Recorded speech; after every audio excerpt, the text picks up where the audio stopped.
Thank you so much, Dr. Turab Ali. It is indeed a pleasure to be back at Aitchison and to speak to this wonderful audience. But it is even more a pleasure to be here in your company and to see this school thrive under your leadership. Dr. Turab Ali and I, as he mentioned, have been colleagues at the Lahore University of Management Sciences, where I've enjoyed the pleasure of his intellectual and personal company over decades. And I can say, not just because he's my friend, but because I am a deep admirer of his knowledge, his understanding, that I feel utterly confident that this great institution will become an even greater institution, and is already becoming so under his guidance and leadership. So, folks, we are here today to talk about the United Nations. This is a time when the United Nations itself, ironically, is being challenged by some of the states that helped to create the United Nations.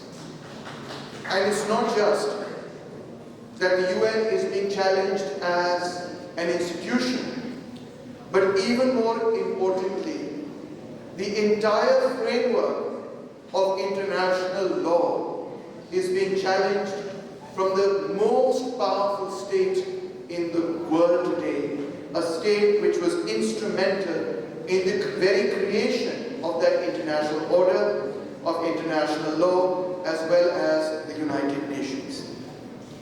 You have seen that since the election of Donald Trump, the United Nations not only has, the United States not only has decided that it will do it alone if its allies do not support it, but there are many indications that the United States is not even thinking anymore in terms of building alliances and taking along its allies, even if that was only on paper. I will highlight for you only three very important incidents that have occurred in the recent past, within the last year, that are cause for grave concern and hang like a shadow over this particular meeting of the Model United Nations. Hopefully you will be able to discuss these things in this seminar. जो बातें हम आम तौर पे model United Nations में करते हैं, जो यूनाइटेड नेशंस पर हम तनकीद करते हैं, वो बातें तो पहले भी होती आई हैं और आज भी होती चली जाएंगी, मगर जो मज़ीद चीज़ें शामिल करने की ज़रूरत है, उनकी कुछ अक्कासी करना चाहूँगा, वो आपके सामने रखना चाहूँगा. First and foremost is the incredibly strange way in which the president of Venezuela was abducted by US forces. This has been a clear violation of international law. The forums of the United Nations and many international leaders who themselves have been critics of Nicolas Maduro have nonetheless been very vocally critical of his action, that the United States had no unilateral right to pick up or to try the president of another country in one of its own courts. Venezuela's president was accused of being in collusion with a cartel called the Cartel of the Sun, which allegedly was involved in the drug trade. But there are many things to indicate, number one, that this cartel does not actually even exist. Number two, that the drug trade is primarily off the east coast through the Pacific, and hence mainly through Colombia and not through Venezuela. And thirdly, that even if this is the case, that there are drugs coming from Venezuela, that the great powers, the big powers of today, need to go to international courts, need to go through multilateral institutions to lay their case, and do not have the authority to take unilateral action against another head of state. Nonetheless, he was picked up, as you saw, in an operation which was not sanctioned in any way, shape or form by the United Nations. Hence, it lays the precedent, especially in the Western Hemisphere, that if the US President deems that a particular government is not doing what the US wants it to do, then the US can take such unilateral action against a sovereign country. The second troubling incident is how Donald Trump has tried to acquire Greenland, an autonomous part of another state which has been part of that state for 800 years. Now, the acquisition of Greenland has been justified by two arguments. The first is that if we don't take it, China or Russia might take it. But there are no designs that we have been able to see or that have been presented in front of us about war plans whereby Russia or China are trying to take over in the immediate future Greenland. Nothing of that sort exists. The other argument that has been forwarded is that we need the minerals of that country. Now, both Venezuela and Greenland in the Western Hemisphere are the two countries with the largest deposits of gas, of oil, and of rare earth minerals. But that cannot be a justification for taking over the territory of another country or taking over territory that belongs to another people. It cannot be a justification that because I want the minerals of another country, I have the right to take them over. That is exactly why the United Nations was created, to safeguard the national sovereignty of other states and nations. And when President Donald Trump was denied his right to acquire Greenland, and when European states said, well, Mr. Trump, we are ready to negotiate with you over these rare earth minerals within Greenland. We are ready even to give you wider access to these minerals, and we are ready even to extend the already present US military base in Greenland. We are ready to negotiate with you about these things, but we are not ready to negotiate the sovereignty or the territorial integrity of this country, rather this part of another country.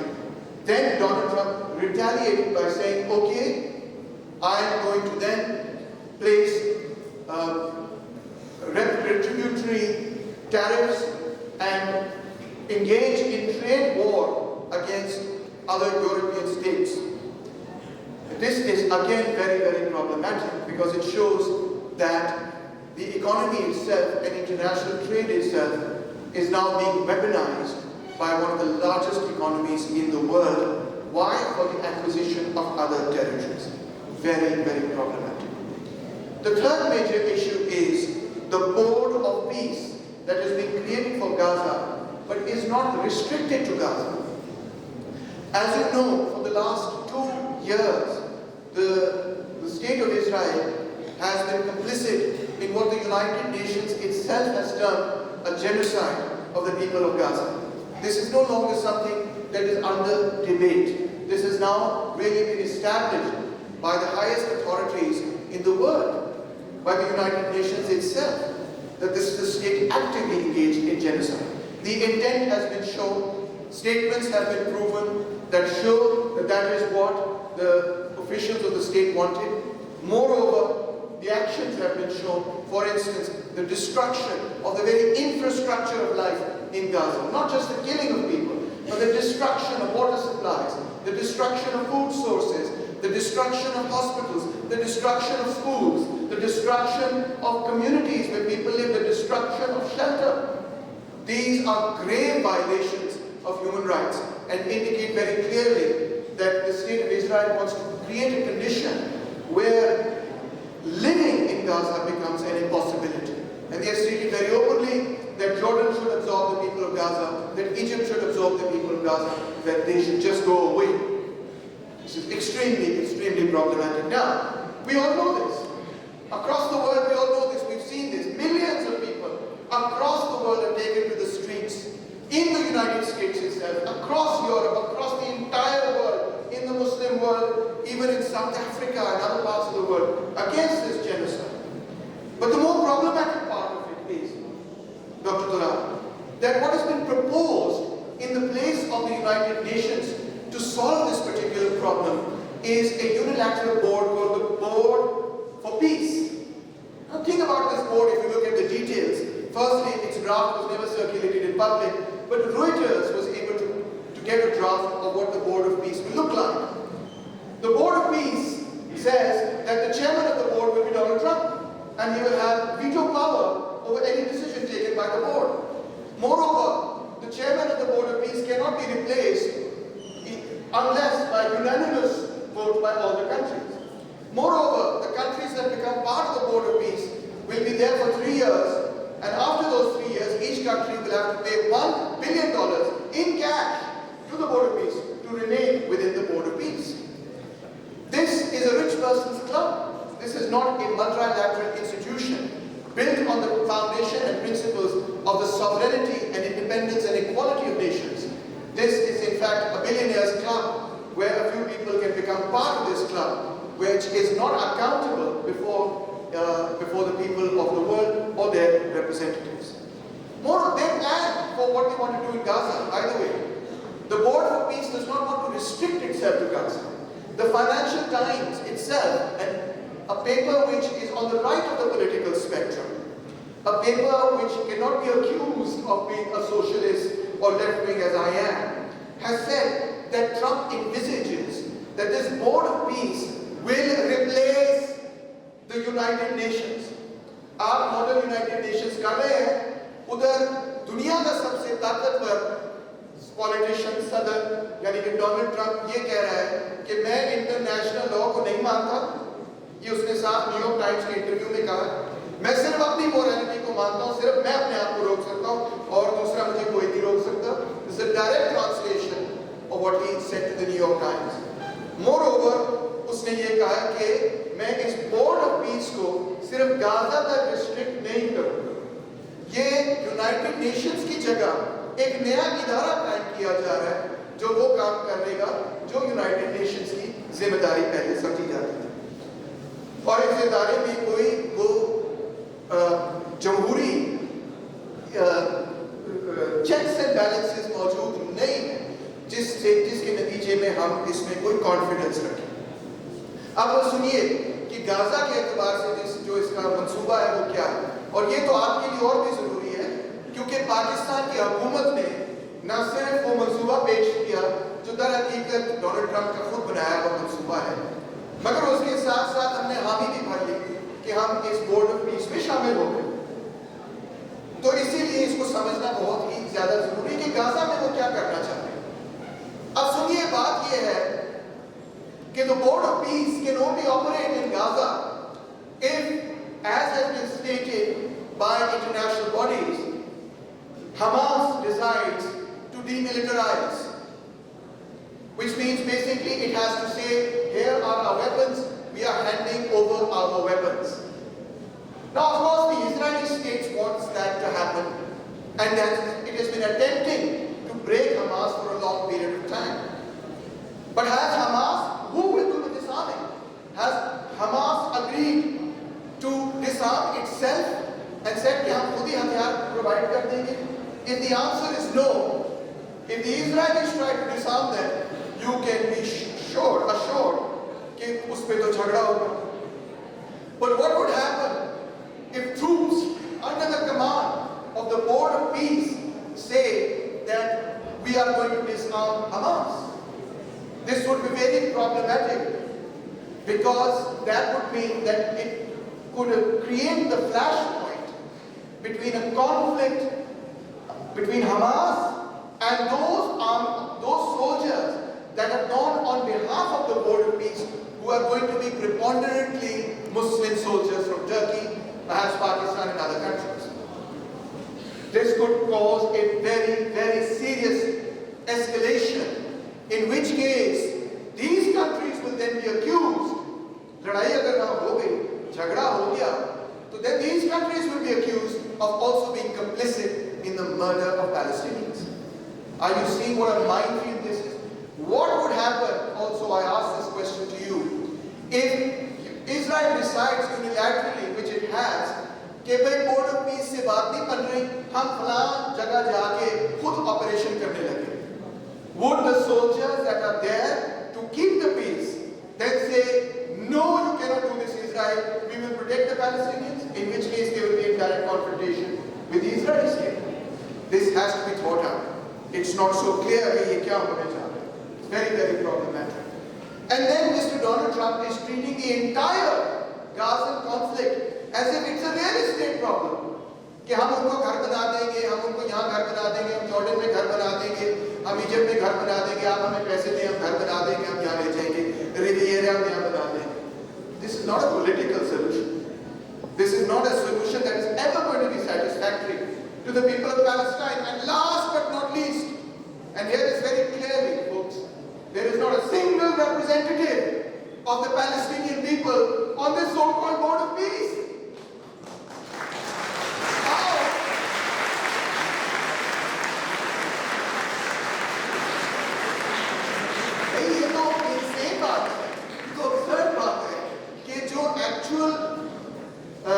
क्या कहना चाहिए, partners होने चाहिए, जो actual stake holders हैं वहां के on the ground, वो अगर इस बोर्ड का हिस्सा ही नहीं है, उनकी अगर राय ही नहीं ली जा रही, उनसे मुशावरत ही नहीं की जा रही, उनसे पूछा ही नहीं जा रहा कि सरकार हम ये करना चाह रहे हैं, आपकी क्या राय है इस पे, तो ना पैलेस्टीनियन अथॉरिटी है उसमें, ना महमूद अब्बास के लोग हैं उसके अंदर, ना उसके अंदर हमास के लोग हैं, ना किसी पैलेस्टीनियन रिप्रेजेंटेटिव ऑर्गेनाइजेशन की उसमें नुमाइंदगी है. कैसे ये सब कुछ पॉसिबल होगा? अब कुछ लोग, और मैं भी उनमें शामिल हूं, मैं भी यूनाइटेड नेशंस पर एक बड़े अरसे से तनकीद करता आया हूं. किस बुनियाद पे? इस बुनियाद पे कि it needs to be made more and more representative of the people of the world. मिसाल के तौर पे आपने भी पढ़ा होगा कि यूनाइटेड नेशंस की जनरल असेंबली में जो रेजोल्यूशंस पास होते हैं वो सिक्योरिटी काउंसिल की रेजोल्यूशन से बहुत मुख्तलिफ होते हैं. जनरल असेंबली में अपार्थाइड के खिलाफ इतनी बड़ी स्ट्रगल थी, आप सोच भी नहीं सकते, मगर सिक्योरिटी काउंसिल से वीटो होती थी. जनरल असेंबली में यह भी रेजोल्यूशन पास हुआ कि Zionism is equal to racism. General assembly ने पास किया. जनरल असेंबली ने अराफात को और पीएलओ को वेलकम किया. जनरल असेंबली ने कहा कि फलस्तीनी अगरचे रियासत नहीं है, मगर फिर भी हम उनको सीट देंगे. हमेशा इस इम्पटस को आप देखिए, अगर किसी ने रोका तो security council of great powers ने रोका. अफ्रीका की डीकोलोनाइजेशन में लुमुम्बा के साथ जो वाकया हुआ और उसके बाद कई और मुख्तलिफ, Patrice Lumumba was the prime minister of Congo, newly elected, and he went to the United Nations to save himself from the civil war, and unfortunately the United Nations handed him over to Mobutu Sese Seko. This was a huge scandal in its time. All of Africa turned against the United Nations, even though the troops that were deployed in Congo were black Africans themselves under the command of the UN. It was a huge crisis, जिसकी वजह से फिर वो momentum पैदा हुआ कि United Nations को expand किया, उनमें नई रियासतें शामिल की गई, थर्ड वर्ल्ड की रिप्रेजेंटेशन शामिल की गई. So big transformation. But of course the structure of the United Nations was such that the great powers had veto power. The 5 permanent members of the Security Council had veto powers, and they used those vetoes whenever they could not agree with each other. So this is a very important criticism of the United Nations, one that students often repeat in modern United Nations wherever it's held in the world. But now let us also not throw the baby out with the bathwater. You understand? कि माना कि ये कोई perfect process of the law नहीं था, माना कि ये कोई परफेक्ट सिस्टम नहीं था, माना कि पाकिस्तान का कानून जो है वो हर बंदे के लिए बराबर नहीं है जिस तरह होना चाहिए, माना कि पाकिस्तान के अंदर इंसाफ नहीं मिलता, माना कि जब आप गाड़ी चलाते हैं तो लोग ट्रैफिक के कानून की पासदारी नहीं करते, माना कि आज भी एक्सीडेंट होते हैं, मगर क्या हम ट्रैफिक के कानून खत्म करते हैं? क्या हम कानूनी निज़ाम ही खत्म करते हैं? क्या हम पाकिस्तान के अंदर से अदालत खत्म करते हैं? माना कि एचएसएन कॉलेज के हवाले से स्टूडेंट्स की बड़ी कंप्लेंट्स होंगी, माना वो असरा लड़का देखो चेक कर रहा हूं, माना, मगर क्या इसका ये मतलब है कि हम पढ़े ही ना, हम तालीमी इदारे खत्म कर दें? ऑफ कोर्स ये कोई सोल्यूशन नहीं. तो सोल्यूशन यही था कि हम यूनाइटेड नेशंस को स्ट्रेंथन करते, उसको बेहतर करते, उसको ज्यादा डेमोक्रेटिक बनाते, ये नहीं कि उसको बाईपास करके एक बिलियनियर्स क्लब बना दें और कहें कि ये दुनिया के मसाइल हल करेगा.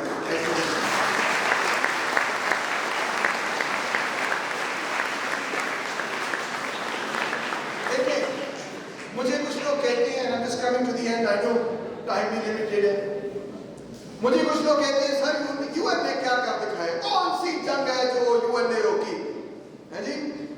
माना कि 20वीं सदी में कितनी बड़ी बड़ी जंगें हुई, जेनोसाइड हुई, सिर्फ हिटलर की जेनोसाइड नहीं, इंडोनेशिया के अंदर कहते हैं 10 lakh communist party of Indonesia के लोगों को हाथों ने कत्ल कर दिया। This is the largest genocide after Hitler's genocide against the juice.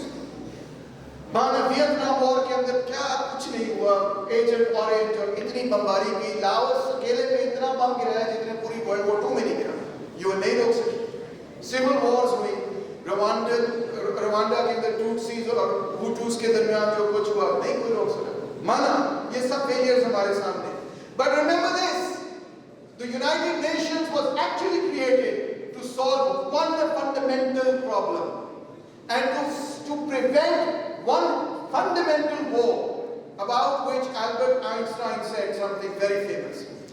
It was created to prevent World War III. The thing about preventing something is that when somebody prevents it and it doesn't happen, you don't realize that it could have happened. Do you understand what I'm saying? If Turab gives you superb leadership in HSM College and things go well, you won't realize all the things he's fixed. Because they won't even occur to you as a problem, because they've already been fixed. See that? You don't note an absence of something.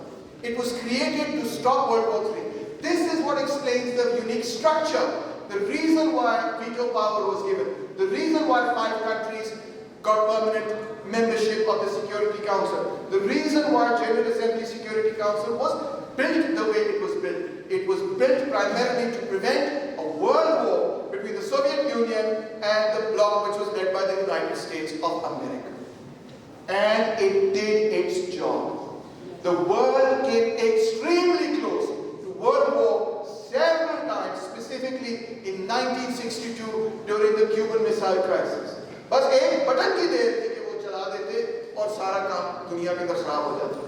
Albert Einstein से किसी ने पूछा, sir जी अगर world, ऐसे नहीं पूछा, पंजाबी में नहीं पूछा, मैं वैसे नहीं पूछा कि अगर वर्ल्ड वॉर 3 हुई तो क्या होगा, क्योंकि एल्बर्ट आइंस्टाइन आपको पता है E=mc² ये वो उसने समझाया था कि how mass can be converted into energy, blah blah blah, nuclear reaction में कितनी power generate होती है, all of these things.